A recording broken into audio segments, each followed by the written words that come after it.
ब्रजभूषण जी उर्फ पंडित जी आज उस जगह गए थे जहां जाने से हर इंसान डरता है। जहां के बारे में कहा जाता है कि वहां हर कोई मोह माया से छूट जाता है। ये जगह शमशान कहलाती है। इंसान की जर्नी ऑफ लाइफस्टाइल की लास्ट डेस्टिनेशन। आप सुन रहे हैं गीता ज्ञान एसवाई के क्रिएटर्स के शो पर। ब्रजभूषण जी और पंडित जी वहां क्यों गए थे? भाई, एक पड़ोसी की डेथ हुई थी, इसलिए अपना फर्ज निभाने गए थे। वैसे तो पड़ोसी काफी बुजुर्ग थे, अच्छी खासी जिंदगी और भले बुरे परिवार का सुख देख कर गए थे। लेकिन मृत्यु कितनी भी बड़ी उम्र में हो, अपनों को कौन जाने देना चाहता है। उनकी फैमिली के बच्चे बड़े सब रो रहे थे। पंडित जी ने भगवान श्री कृष्ण से उन्हें समझ और शक्ति देने की प्रार्थना की। घर लौटे हुए पंडित जी को एक बात याद आ गई। बात तब की थी जब पूरे देश में कोरोना की सेकंड्स वेव ने अपनी चपेट में ले रखा था। हर तरफ मौत का तांडव चल रहा था। शायद ही कोई ऐसी फैमिली बची थी जिसने कोई अपना ना खोया हो। पंडित जी के भी कई रिलेटिव्स, मेंबर्स और जाने जानने वाले इस बीमारी के कारण से बस चल बसे थे। दिन रात एम्बुलेंस इधर से उधर भागती रहती और हर रोज कोई ना कोई बुरी खबर मिल ही जाती थी।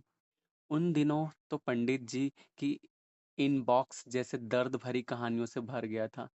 लोग सलाह मांगते हैं कि कैसे अपना दुख कम करें। कोई पूछता है कि इस भयानक टाइम में कैसे खुद को डिप्रेशन में जाने से रोके।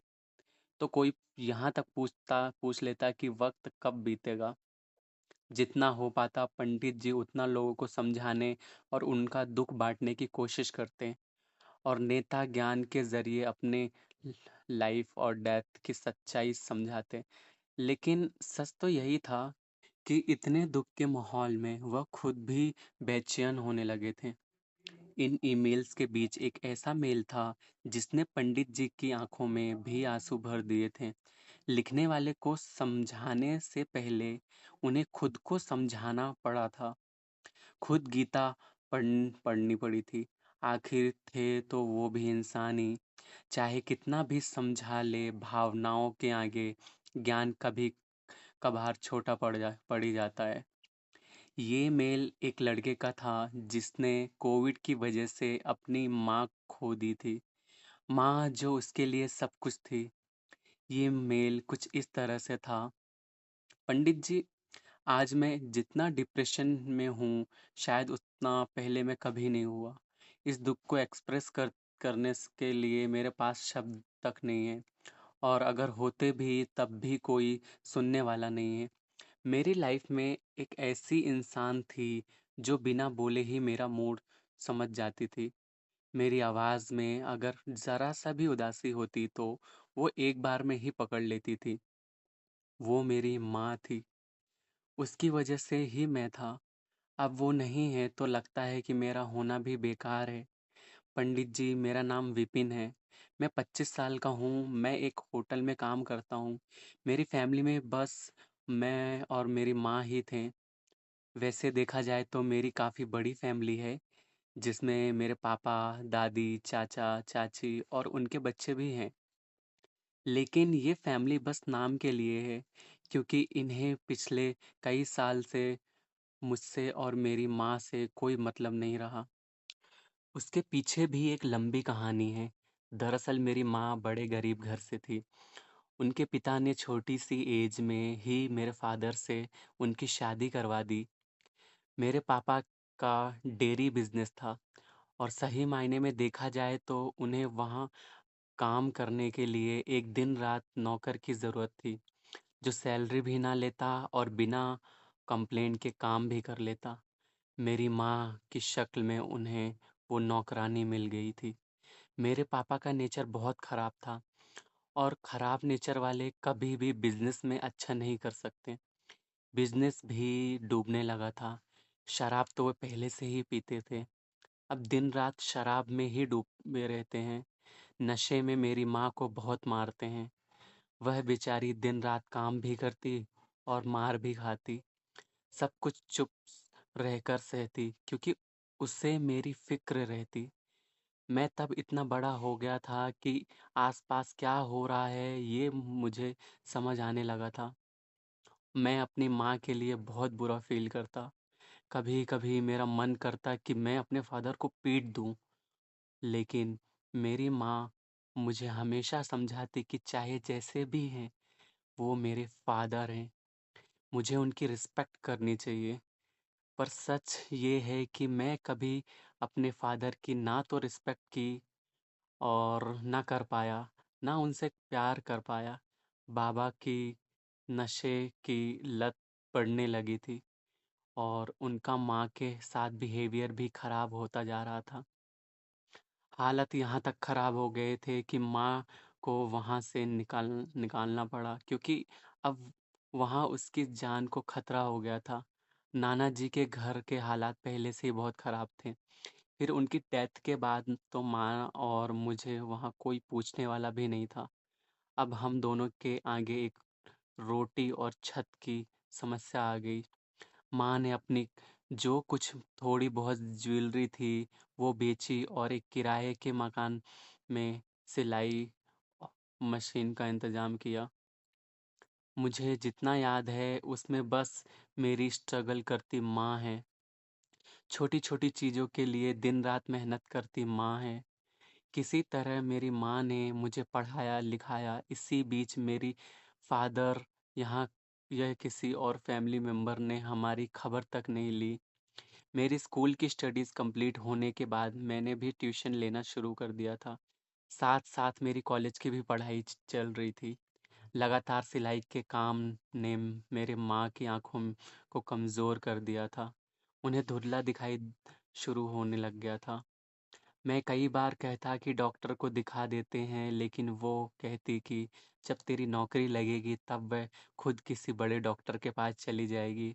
पढ़ाई कंप्लीट हुई और मुझे एक होटल में मैनेजर की नौकरी मिल गई।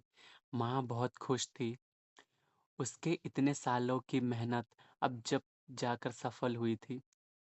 मैं अपनी माँ को जितना शुक्रिया कहूँ, कम ही होगा।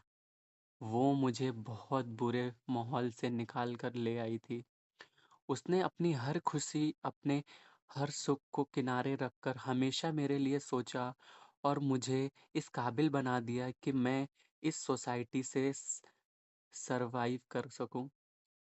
अब सब ठीक ही होने वाला था कि मेरी माँ के आराम करने के दिन आए थे। उनकी स्ट्रगल का इनाम उन्हें मिलने का टाइम आया था, पर उसकी किस्मत में तो कुछ और ही लिखा था। पता नहीं कैसे उसको कोविड हो गया और 1 हफ्ते के अंदर ही वो कोविड से लड़ाई हार गई। उसकी बॉडी पहले से ही इतनी वीक थी कि झेल नहीं सकी। मैंने अपनी 2-3 महीने की सैलरी से पैसे बचाकर माँ की आँखों की ट्रीटमेंट के लिए सब अरेंजमेंट कर लिया था। लेकिन अब माँ ही नहीं रही, आखिरी बार उसे देख तक नहीं पाया। मुझे लगता है कि माँ के बिना मैं जी ही नहीं पाऊँगा। मुझे ये सब बेकार लगता है। पंडित जी को इस कहानी ने दुखी कर दिया। हालाँकि वो जानते हैं कि मौत ही जीवन का सबसे बड़ा सच है, लेकिन कुछ सच्चाइयाँ इतनी कड़वी होती हैं कि उन्हें देखने का मन ही नहीं करता। पंडित जी दिल से चाहते थे कि विपिन के मन को हिम्मत मिले, इसलिए उन्होंने मेल में गीता का यह श्लोक लिखकर भेजा। प्रिय विपिन, तुम्हारी भावनाओं को मैं समझता हूँ, लेकिन सच को भी जितनी जल्दी तुम समझ सको, एक्सेप्ट कर सको, कर लेना चाहिए। गीता में भगवान श्री कृष्ण अर्जुन से कहते हैं, जायते म्रियते वा कदाचिन्नायं भूत्वा भविता वा न भूयः अजो नित्यः शाश्वतोऽयं पुराणो न हन्यते हन्यमाने शरीरे। इसका अर्थ यह है कि आत्मा का जन्म नहीं होता, उसकी मृत्यु भी नहीं होती। वो पहले ना थी या अब के बाद नहीं होगी। ऐसा नहीं है। आत्मा आजमानी, शाश्वत और पुरातन है। शरीर का नाश होने पर भी आत्मा का नाश नहीं होता। हे अर्जुन, आत्मा को शस्त्र काट नहीं सकते, अग्नि जला नहीं सकती, पानी भिगो नहीं सकता और हवा सुखा नहीं सकती। आत्मा सब जगह मौजूद है और कभी ना खत्म होने वाली है। तुम्हारी माँ के शरीर को चलाने वाली आत्मा अब दूसरे सफ़र पर चल पड़ी है। ऐसा हर आत्मा के साथ होना तय है, इसलिए तुम उनका शोक मत करो। उस आत्मा को कष्ट उठाने थे तो सो उसने उठाए। अब हर परमात्मा से प्रार्थना कर सकते हैं कि उनके इस जन्म के अच्छे कर्मों का फल उन्हें अगले जन्म में दें और उन्हें कष्ट ना हो।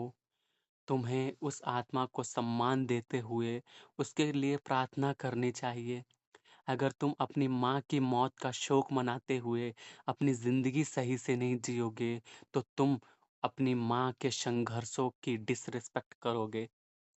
वो सारी ज़िंदगी तुम्हें खुश रखने के लिए जीती रही और अब तुम दुखी होकर उनके सारे एफ़र्ट्स को बेकार कर रहे हो। गीता पढ़ो, इसमें भगवान श्री कृष्ण ने जीवन और मृत्यु के बारे में हमें बहुत कुछ समझाया है। उसे समझो। मैं भगवान श्री कृष्ण से प्रार्थना करूँगा कि तुम्हें शक्ति और शांति मिले। और इसी के साथ एसवाई के क्रिएटर्स के शो पर गीता ज्ञान का एक और एपिसोड समाप्त होता है।